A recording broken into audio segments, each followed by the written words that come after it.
It's not tough enough for someone coming. Right? Right? So the question is, how do we evolve? Right? Should we take a side? Right? So we have heard from a few people. Let me hear from Venerable Karma. What is your thought? I know you had your own personal preference, but as a Buddhist organization, as a Buddhist community, having the principles in our heart and practice, where do we get? What should we do? Thank you very much, Brother. I would like to first challenge the term taking sides. Actually, what does taking sides actually really mean? I think the term itself is problematic because it always wants to fit us into a particular mold of dualism, either this or that. We always have to be put in I versus you, we versus them. So I think it's like, for example, let me give an example. If somebody were to rise up and speak for the truth and for his beliefs and principles in accordance with, as for example, the Noble Eightfold Path, and against another person who is not exactly adhering to principles of morality per se, so does that really mean that a person should be put into a category called, of taking sides as A versus B or something like that? So if the answer is yes, then we can say that the Buddha himself is partisan and dualistic and taking sides. Why do I say that?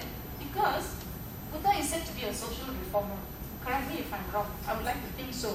The Buddha condemned the caste system, recognized the equality of people, spoke on the need to improve socio-economic conditions, raise the status of women, and all these things the Buddha had to do. He had to take a stand.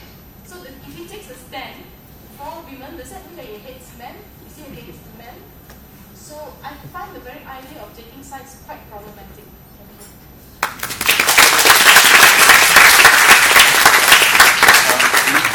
The idea here is also some cross-discussion. If anyone here on the panel like to question or discuss this, please just put your hand up, take the mic and go. Yeah. Yes, Venerable.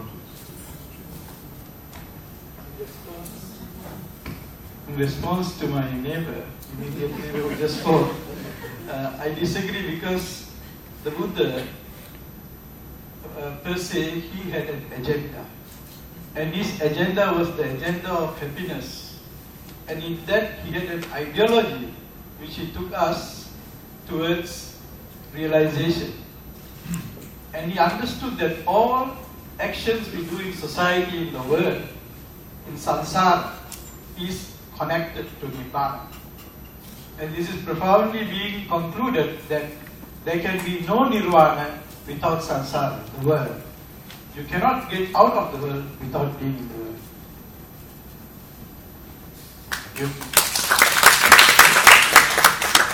Any response from the panel? Response?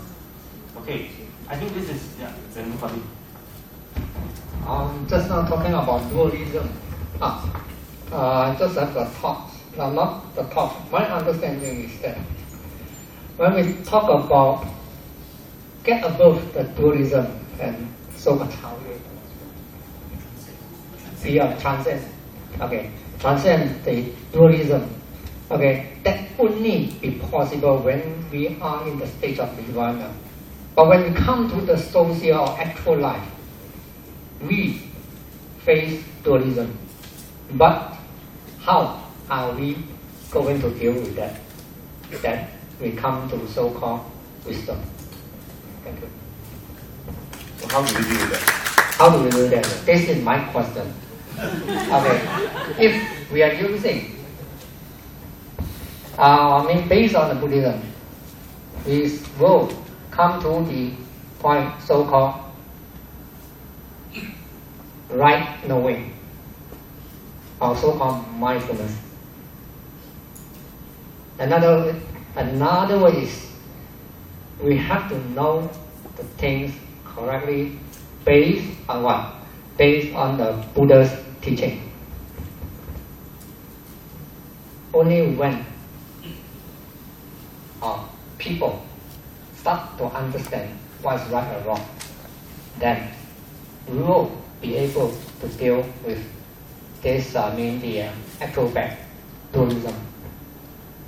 That's what I'm trying to say. If you all don't get what I mean, please ask the question. Thank you. I think it's an interesting point here about seeing things as they are. What's the real truth behind it? I mentioned just now about there's this phenomenon called Facebook truth, Facebook fact, and real fact, right? How many of us actually question the stuff that we see on social media that generates our decision to take certain sides or certain action? Right? My sense is, please correct me if I'm wrong, anyone here on the panelists, this is the question I'm going to ask you.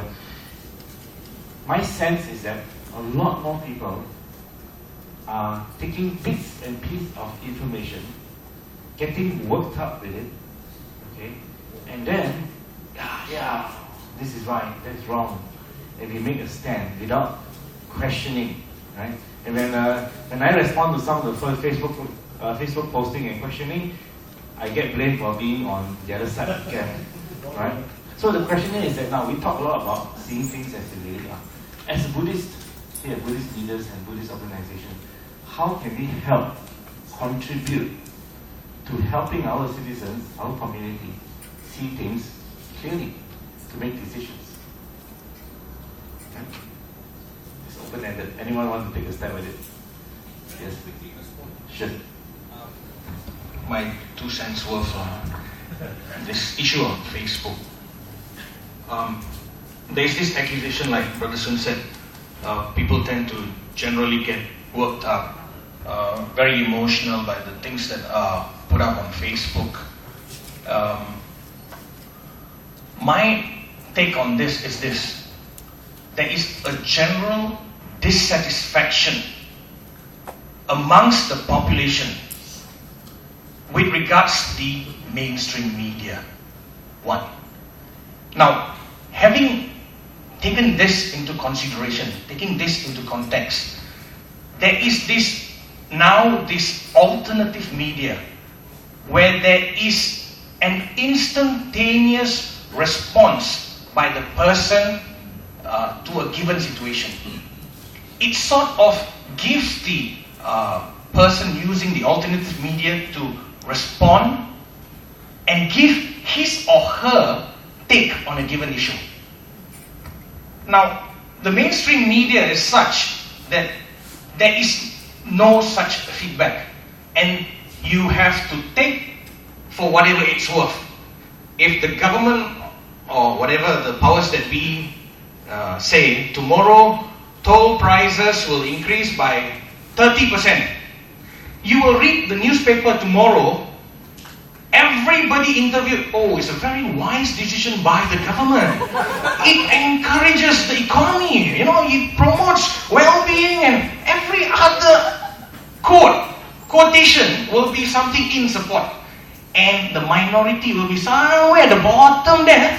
The opposition fellas say, oh, this is a very bad one. And there was a demonstration against the toll increase by 250 people, although there was 250,000 people there. So I, for one, encourage Facebook, alternative media. But at the same time, I would also urge some form of responsibility. The self-censorship should also be practiced by the people who use alternative media. Thank you.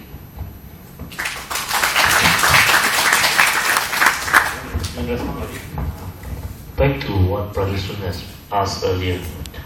Taking a side is, in a democratic society, in an election you have various organizations endorsing different candidates. Does a Buddhist association represent the Buddhist community as a whole? I don't think so.